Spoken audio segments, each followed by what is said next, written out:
rule number 2 is treat yourself like you're someone that you care about.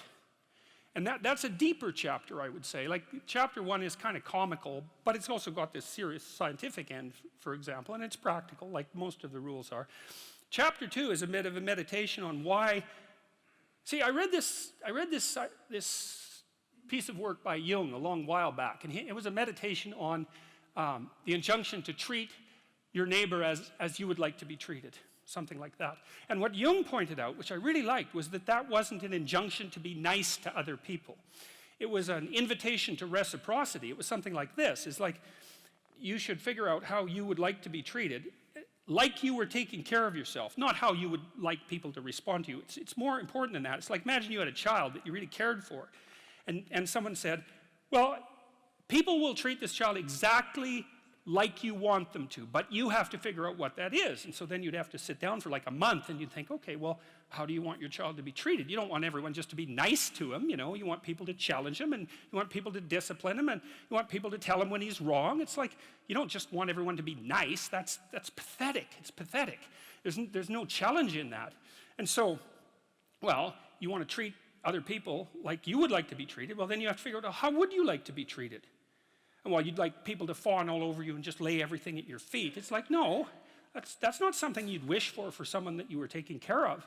And then there's an additional problem, which is, it's often the case that people will treat other people better than they treat themselves. That happens extremely frequently. So one of the things I pointed out in chapter 2 was that if you have a dog and you take him to a vet and the vet gives you the prescription medicine, you'll go buy the medicine and you will give it to the dog and you will do it properly. But if you go yourself to a doctor and you get a prescription, there's a 30% chance you won't even pick up the medication. And if you do, there's a 50% chance that you won't administer it to yourself properly.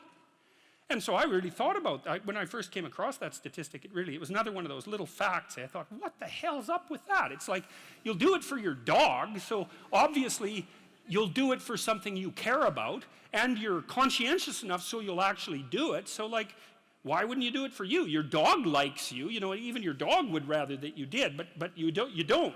And it's actually one of the reasons that modern medicine doesn't work nearly as well as it could, because people just don't take their medication. And it's not only because they don't take care of themselves. There's some skepticism about doctors, but you could be just as skeptical about the vet.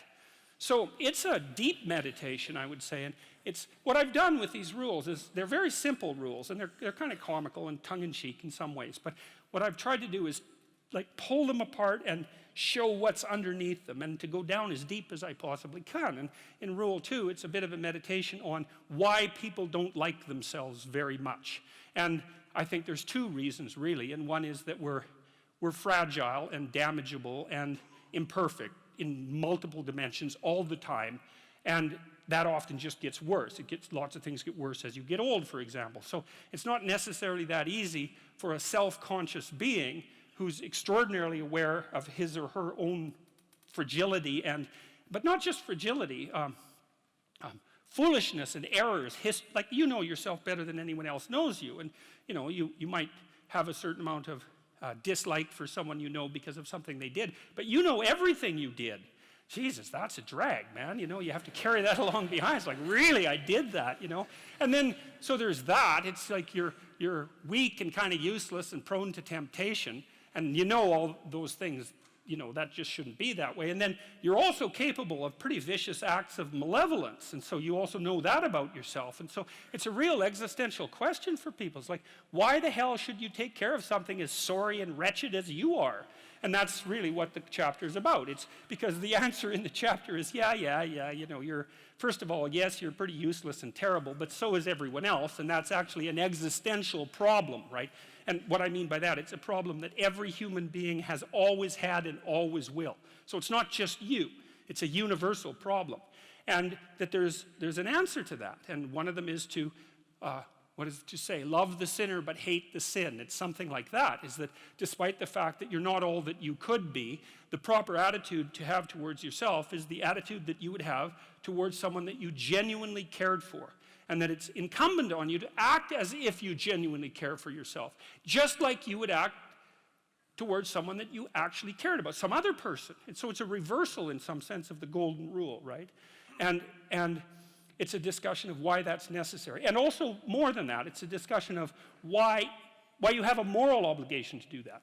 It's not just that you should because it would be better for you. You actually have a moral obligation to do that, I think, because you make the world a much better place, much worse place if you don't take care of yourself. So you should bloody well take care of yourself, you know, because, well, that's what the chapter's about. It's partly because you have something valuable to bring into the world. That's the thing about being an individual. It's the thing that Western civilization has always recognized, that as an individual, you have a light that you have to bring into the world, and that if you don't bring it into the world is a dimmer place, and that's a bad thing, because when the world is a dim place, it can get very, very, very dark. And so it's necessary, not just so that you feel better, not just so that you're a #1 lobster, none of those things. You need to take care of yourself because you're in the best position to do that, and it's necessary for you to take care of yourself. Despite the fact that we're mortal and vulnerable and self-conscious and capable, not only capable of doing terrible things, but actually do them. Despite all that, you still have that responsibility. And so I wanted to, you know, hit the question as hard as I can to try to figure out, well, why people are contemptuous of themselves.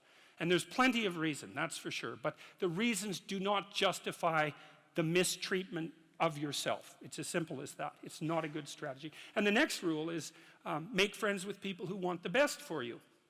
And that's a meditation on my own childhood and adolescence to some degree. I had friends who wanted the best for me and friends who didn't. And, you know, they were friends who, some of them were aiming up and some of them were aiming down. And if you have a friend that's aiming down and you do something that's aiming up, then they're generally not that happy about it, you know. They try to top your accomplishment with one of their own, hypothetical or real, or put down what you're doing, or offer you a cigarette if you're trying to quit and you've kind of done that successfully, or a drink if you've been drinking too much and are trying to stop being an alcoholic, you know. Or yeah, they're cynical and bitter and devoted towards no good. And sometimes that's family members too, and sometimes it's even part of you, you know. But this chapter is an injunction to people, is like you have an ethical responsibility to take care of yourself, you have an ethical responsibility to surround yourself with people who have the courage and faith and wisdom to wish you well when you've done something good, and to stop you when you're doing something destructive. And if your friends aren't like that, then they're not your friends. And maintaining your friendships with them might not even be in their interest. And so it's a tricky argument to make, because I'm not saying, you know, whenever anyone's in trouble, you should, you know, push them into a ditch and then give them a couple of kicks. That's not the idea. The idea is that, but I had a couple of rules I didn't write about. One was be careful about whom you share good news with, and another was be careful about whom you share bad news with. And everyone, those rules ring in people's minds quite quickly. A friend is someone you can share good news with, you know. You go to them and you say, hey, look, this good thing happened to me. And they say, look, I'm so happy that happened to you. Like, way to be. And they don't think, God damn it, why didn't that happen to me? And like, you know, you didn't deserve it. Here's a bunch of reasons you're stupid and why it won't work. It's like, that's not helpful. And so I would say, like, if people are, you know what, the other thing people are doing, if they're trying to drag you down, let's say, is they're trying to see if you'll put up with it.